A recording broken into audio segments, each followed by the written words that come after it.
The He Gets Us ad campaign is not what it seems to be, and the money, the people it's connected to, well, you'll see. Hi, I'm Jeremy. I'm a deep skeptic, also a pastor. So if you hadn't heard about it, it's an ad campaign for Jesus that had an ad on the Super Bowl. And the ad, when I first see it, I'm like, yes, this is great. It looks like it's for like immigrants, and there's even what looks like to be a gay couple that are hugging in front of rainbow flags. You're like, oh, the message that I'm looking for. It talks about greatness, and that's a little weird, but whatever. But it's none of those things. Yeah, it was too good to be true. How do they fund buying a Super Bowl ad?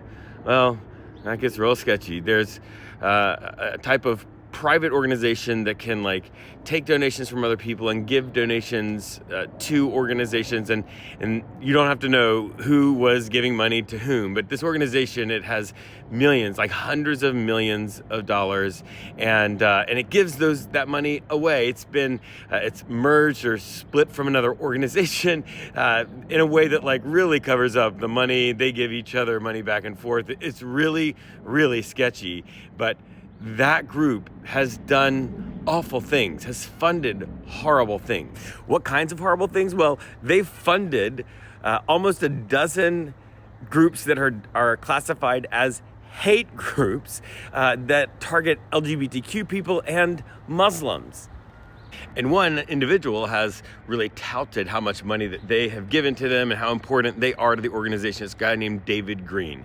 This guy is super sketchy. So he was the CEO of Hobby Lobby, and if you remember, he was the one that championed the fighting against letting their insurance pay to, help women's bodies be healthy. Like, they were fighting against paying for contraception for women. Oh yeah, and we can't forget that this is also the guy who bought a bunch of forged and stolen artifacts, then helped launch the Museum of the Bible in Washington, D.C. with those things, got all kinds of trouble, and the museum was just sort of giving this sort of dogmatic evangelical understanding of what the Bible was and what the purpose of it was. Oh yeah, also significant ties to the Alliance Defending Freedom, who fought against women's civil rights, fought for the overturning of Roe versus Wade.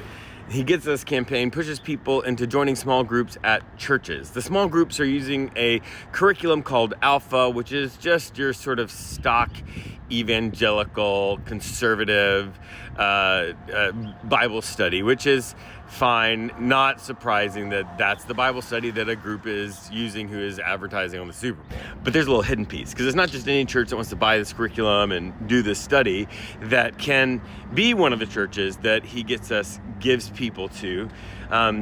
There's another site hidden. It's not a part of the main site. It's just a site for churches. And in that site, it says that churches that go as part of the He Gets Us website and that push, those churches have to sign something called the Lausanne Covenant.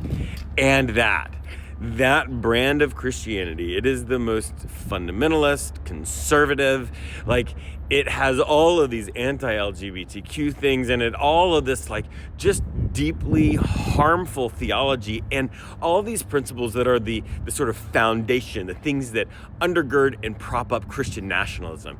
It is the worst.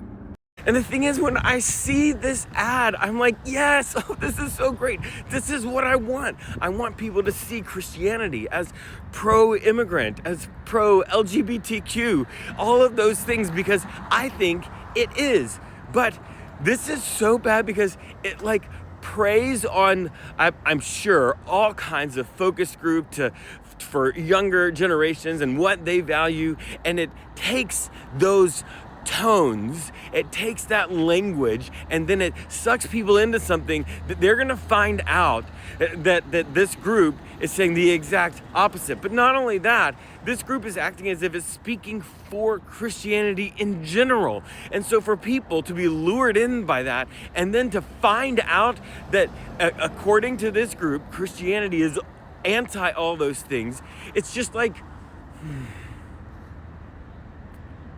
it's so angering, it's so frustrating, and you should know. Also, I'm not an investigative reporter. You can Google this. There's lots of great ones that have done the research, and I encourage you to do that.